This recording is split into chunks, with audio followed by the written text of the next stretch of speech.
Welcome, everyone, to another edition of Stepping Up to the Plate. I'm your host, Michael Vega. So glad you could join us here. And, a lot of sad news here to report off the top. And it's apart from, the loss that the Celtics took Game 5 at the TD Garden against the Philadelphia 76ers. And, more than the early shocking exit of the Bruins in the first round of the NHL playoffs and the post-mortem that they did on the day that the Celtics lost, came the news that Milton has lost one of its greats in Ed Baker, who was a treasured, figure here in town. All who knew him as the columnist at the Milton Sports Time with the athletes, Ed Baker. And raise your hand if you ever saw your name in print in Ed's column. I was one who, in addition to being honored in that vein, he was a neighbor of mine, and so we saw each other countless times. And in fact, we had him here. He was a guest here of the show. He resisted the urge, saying he had a face for radio.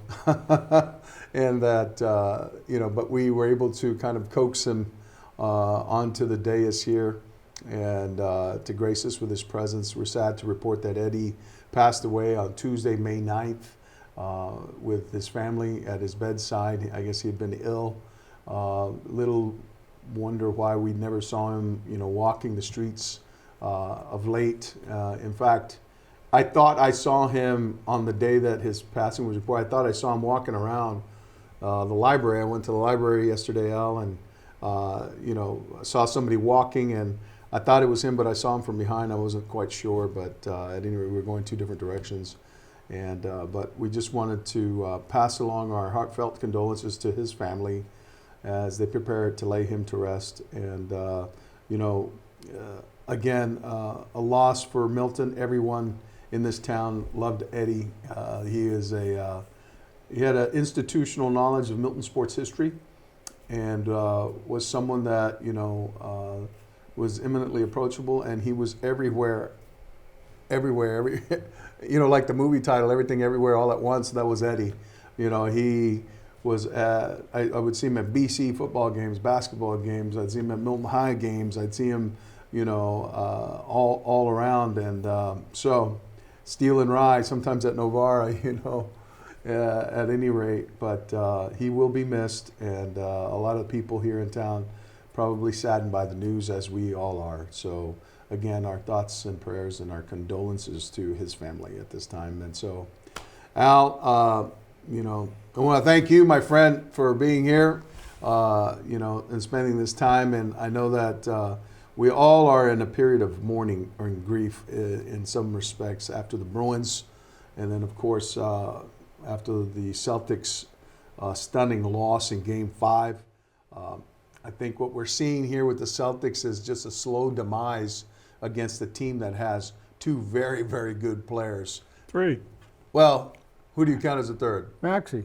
Yeah. Harden, Maxey, and Joel Tobias Harris, too. Well, Harris. But, I mean, Maxey had 30 last night. Yeah, Harden is I think they're kind of like a glue type of guy. He does a lot of things very well. But Joel Embiid, I mean, he blocked a shot on Brown. From behind. Came running from behind. After he gave up the ball, incidentally. Yes. So a lot of guys wouldn't come back. Would have just given up on the play, right? But anyways. That's an MVP. That's an MVP. They're going to play. They could win the game Thursday. But if you look at guys rising to the occasion, both Embiid and Harden I think it's the guys that do it a lot, Yes. whereas the Celtics guys, They shrink from the task. a little. I thought I saw Tatum starting to rise to that level. Well, he at the started end. out poorly. Yeah. I mean, he came on at the end. He scores a lot of baskets and everything, but they're pretty matched teams. I mean, Yeah. one's not that much better than the other. Right. And so if Philly wins, they win.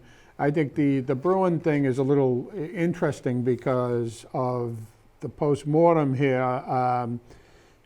They've got a lot of work to do, and Sweeney said it. There's a lot of guys aren't going to be back.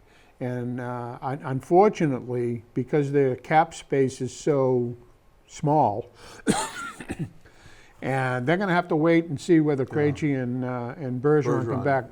My understanding, or from what I'm hearing, is Krejci's not, and Bergeron might. Yeah. I don't think Bergeron wanted to go out like that. Yeah, but the real problem for them is going to be they're not going. They'll probably sign Hardaway because he's cheap money. Hathaway. Hathaway. Bertucci's gone. I think that they're going to probably let Orlov go. I think that they could let Forbett go. Fellini they won't sign. So there's a lot of guys that they're going to shed. The real problem is who do you bring in? Well, who do you shed? Because I mean, you've got either Grzelcyk or Connor Clifton, and I think it'll be Clifton that goes. Really? Yeah. Unfortunately, I think it is. But yeah, and both guys had sat significant time during the playoffs. And the only difference is Connor Clifton had a good year this year, right, compared to his other seasons. I mean, so he's on the rise. Well, he could be, Yeah. but one season doesn't make a career. No. And so what I think with Grzelcyk has been around for a little longer. He's a little older. But the Bruins are not going to be the same team that steps on the ice that won 65 games last year. And I think people understand now that that doesn't mean all that much. Yeah, and you know, Al, it's interesting as we're watching the Celtics playoff run play itself out, how there's a common denominator between, their struggles and the Bruins' early exit. At the very end, it was that both teams were led by first-year coaches. Jim Montgomery had some experience coaching before, but neither, I think, had that experience, and certainly not Joe Mazzulla. Well, Montgomery says he thinks he made a mistake with not starting Swayman in Game 5, I believe when he knew that Ullmark might have been injured. No, he went to Ullmark. Ullmark talked him out of it. Yeah. And Bob Esner, the goalie coach, they had all agreed, including Sweeney and Neely, from what I understand, that Ullmark was fine. But so it wasn't a unilateral decision. You can't go on his 6 part. games without playing and then throw a kid into the 7th game. Yeah. That's too much pressure. That's a lot. But you know what? I think they could trade Linus Ullmark. Ullmark, I'm sorry. Yeah. I think they could trade him. Yeah. I mean, They got the other kid, Boosie, and they've got Swayman, and a lot's going to depend on who. If Bergeron doesn't come back, then the Bruins are going to start looking not like Detroit, but a little like Detroit, right. and letting some of the guys go, bringing the young kids up, and having a year that. I liked Bertuzzi a lot. I liked his feistiness. I liked the way he played in those greasy areas. He's a Bruin. And, I liked his compete level at all times on the ice. He never left me questioning, what is he doing? And so, I would love to see them bring him back. Yeah, but the other... I can see them parting ways with, Foligno, with Forbert on the D side, maybe Grzelcyk. I think they might... decide to move on. They're going to let some of the either Orlov or Connor Clifton go. I think I would not have any qualms with them keeping Connor Clifton. No, because again, I like his compete level. I like how he gets his nose dirty. Well, I like how he hits people. They're now spreading rumor that Taylor Hall could be traded. Oh, I don't want to see that. I do not want to see that because you know what? He fortifies your forward lines. And I think he's a guy that's interchangeable. You can put him with Coyle. Love playing with him. Yeah, but here's the problem. You got a 34-year-old guy in Taylor Hall that they've got for 4 more years, and you got a Bertucci's 28. Right. So there's 6 years. And you can do a lot with Bertucci if he sticks around in 6 years. Al, you make a great point. And, and that's why I love you. But I think Taylor Hall's a Hall Bruin. has more of a proven track record right now, and I like what he brings Well, on I that think- offense. I mean, I think everybody he caught does. fire, in some of those games that they lost. He was the And- best player, one of the best players on the ice. The problem with Taylor Hall is injuries. He's always been a kid Correct. that, because he works hard, Hard. He gets injured quite a bit. And the second thing is, the ups and downs where he scores in streaks. Yeah. He'll get 5 goals in 4 games, and then he won't get one for 10 games. And you know what? It depends on what they got for him. I'm a Taylor Hall fan. I've always been a Taylor Me Hall too. fan. Count me in.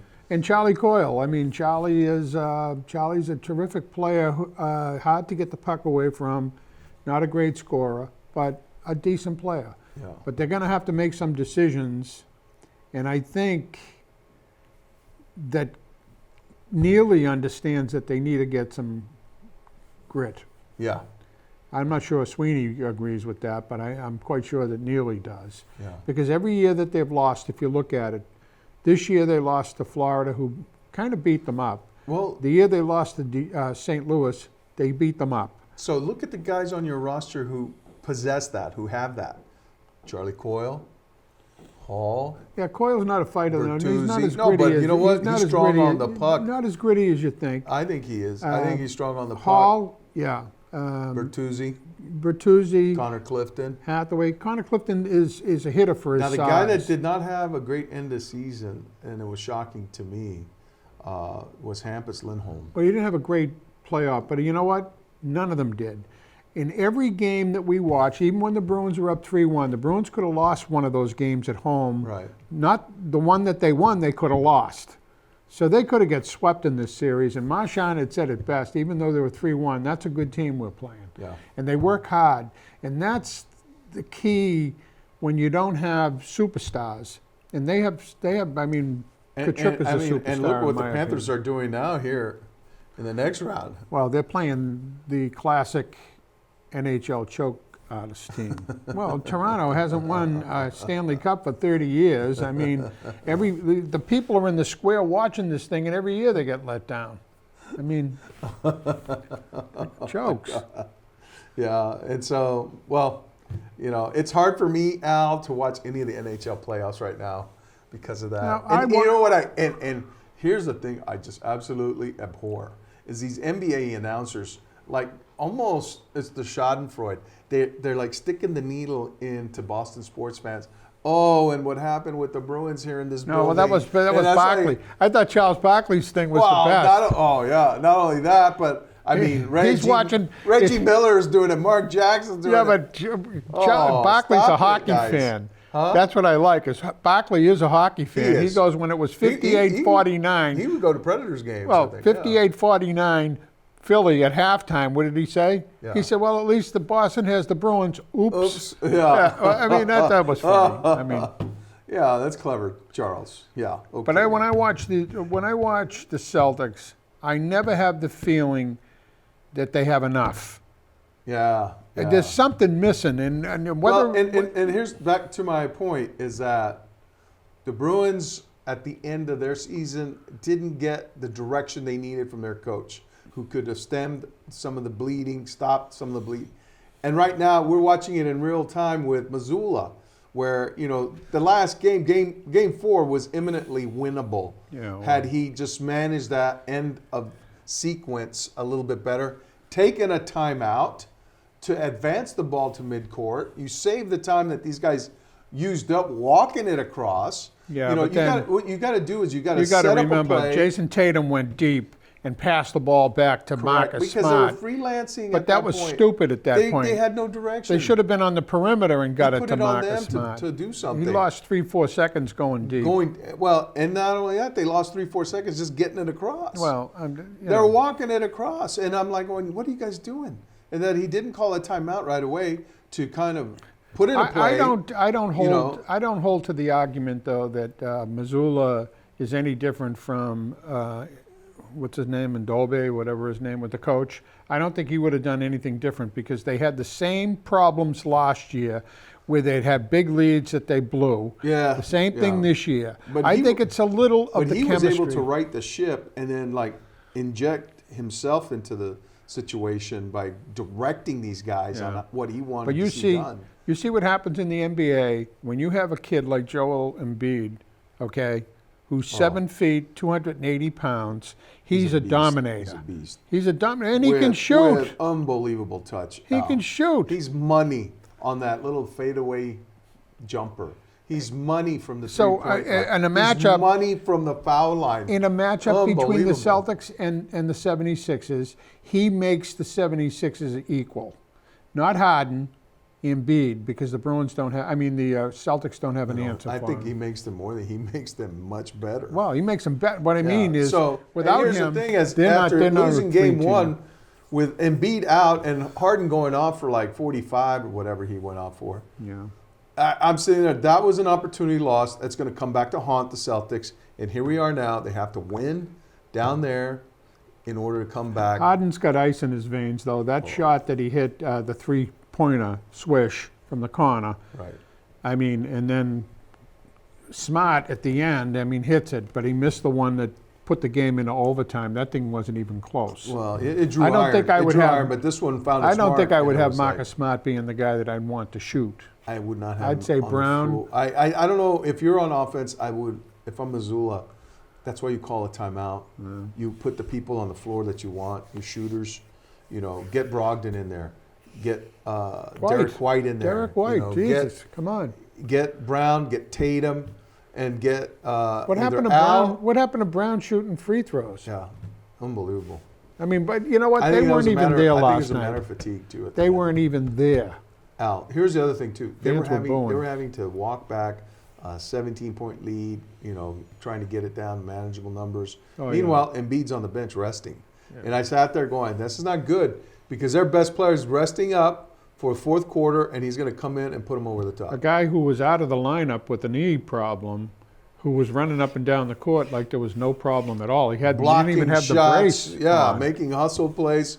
He shed his knee brace, and all of a sudden he turned into a. Well, new he's an man. MVP for a reason. For a reason. And Oh, you know he's what? unstoppable. And the thing is, I really liked the way they started the series when he came back in.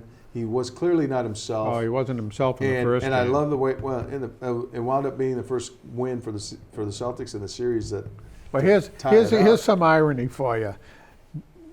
Florida beat the Bruins 3 times at the Garden. Yeah. And I'm- if the I'm Bruins, noticing if the that. Celtics win Thursday, they got to come back here.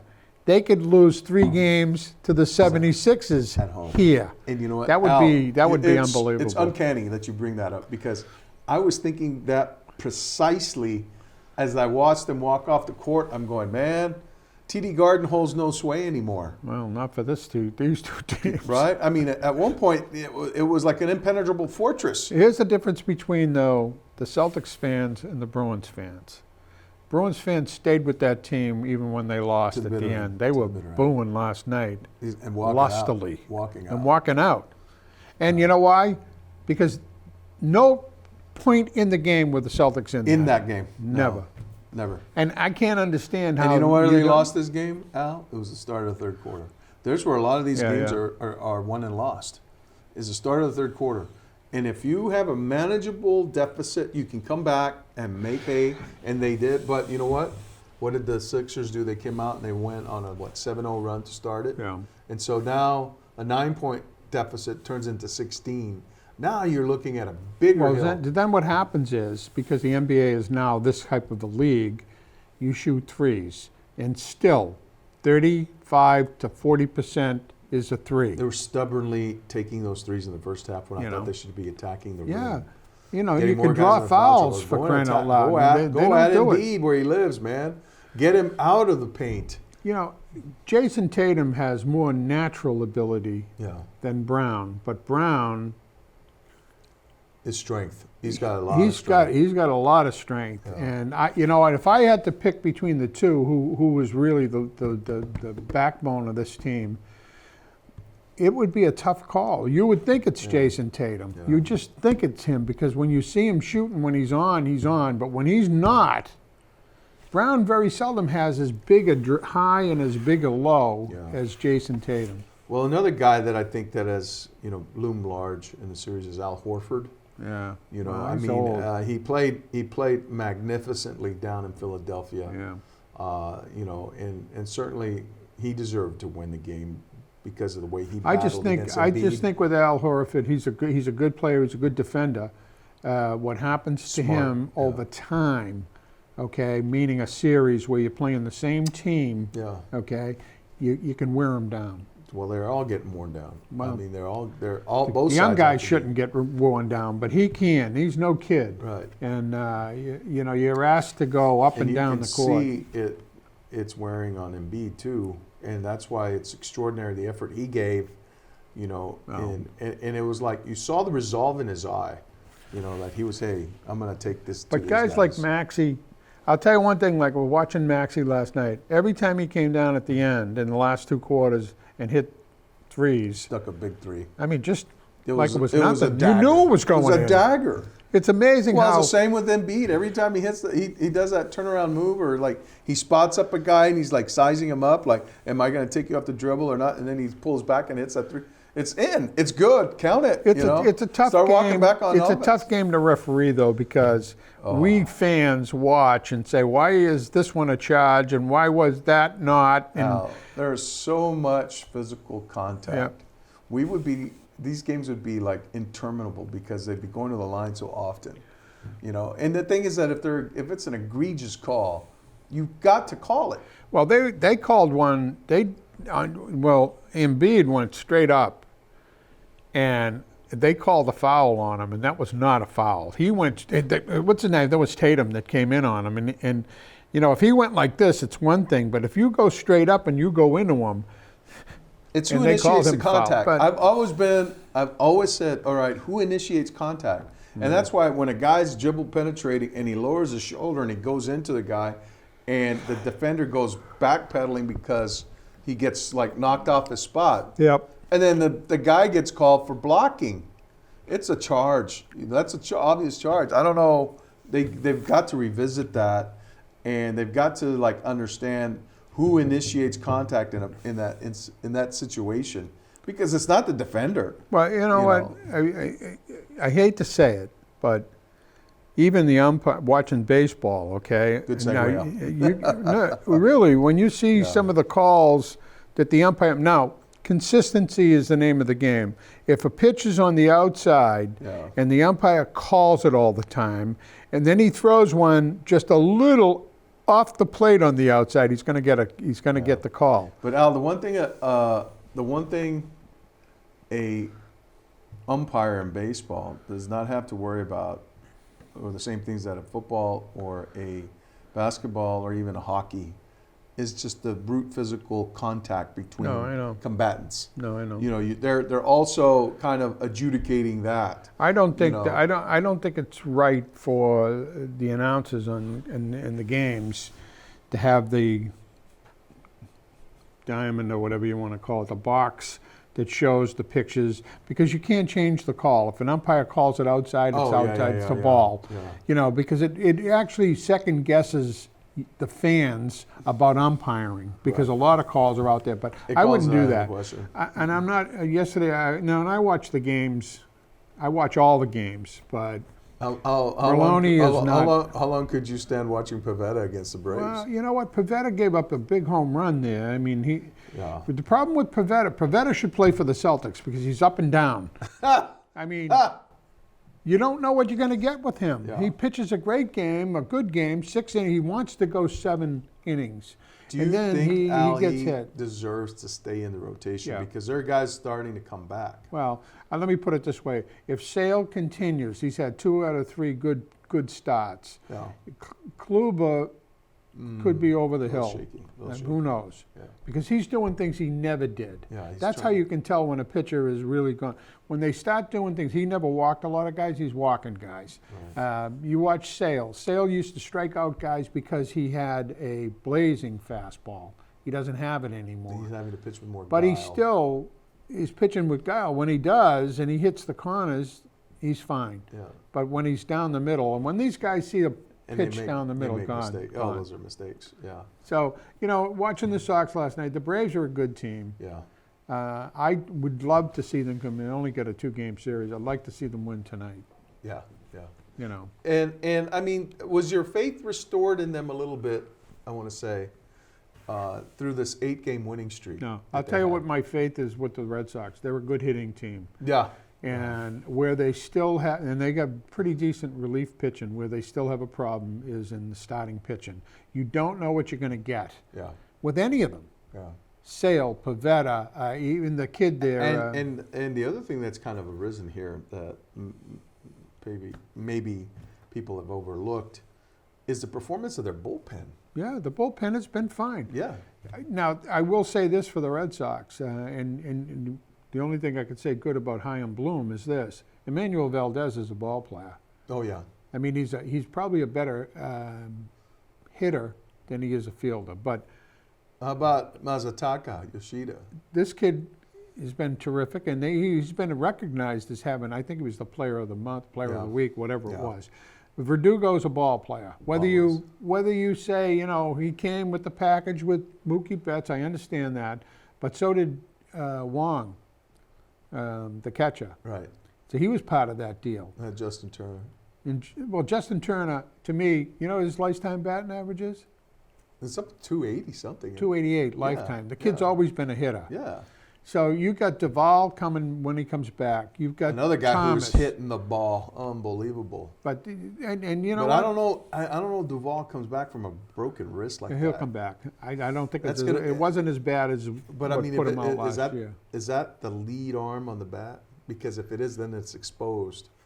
Well, it's not. It's not really, because if it's this hand, and I'm not sure which one it was, but I mean that might be the lead hand, but it's usually this one that crosses over. He's a righty, isn't he? Yeah, he's a righty. So then your left is your lead hand.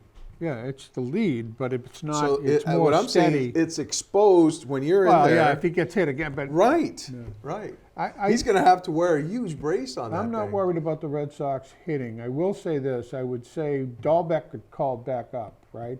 He's as good as Tristan Casas. Casas, when he hits the ball, trust me, he'll hit. He got a hold of one. Him and Dahlbeck both would hit 15, 20 home runs. Yeah. Dahlbeck is a better all-around ball player. Yeah. Casas can't hit yet. And you know what? I never thought Jared Duran would hit, and he's hitting. You bring up a great point there. That kid, I think, is on an upward trajectory this season. Had a very tough year. Probably spent a lot of time, refining, his game. Certainly got stronger. He looks good. That guy up. He's rising up the charts. Casas is maybe, slipping a little bit. I don't think the hitter they thought he was. Right. I think Duran they always thought was the athlete, but they said he didn't. Now what he did, which was really good, when they sent him to the Woo Sox, he worked on his hands and that's what don't complain about going down there. Fine tune, so when you come back up, you're not doing the same thing that sent you down. You're staying up instead of going And I think down. with Tristan, they should send him back and say, look, you got a big long swing. You're either going to strike out or hit a home run. Yeah. Try to make better contact, but stop trying to hit home runs because you're not a home run hitter. Yeah. The other kid, Devers, even though his average has come up over 240, he's not hitting for average, but he's going to win you games with his bat. Well, we hope that they win more than they lose this year. That's the only hope we can have for the Red Sox. And I guess the same for the Celtics at this point. Yeah. But we will be holding our breath. And, we want to thank you. I want to thank my main man, Al Prezzuti, in Italian. Grazie mille. Grazie mille. Yeah, and we want to thank you, the fans and the viewers of this show. Grazie mille to you too. And again, all our condolences to Eddie Baker and his family here, from our family here at Steppin' Up to the Plate. All righty, everyone. We'll look forward to seeing you next time here on Stepping Up. I'm your host, Michael Vega, wishing you well and hoping to see you then.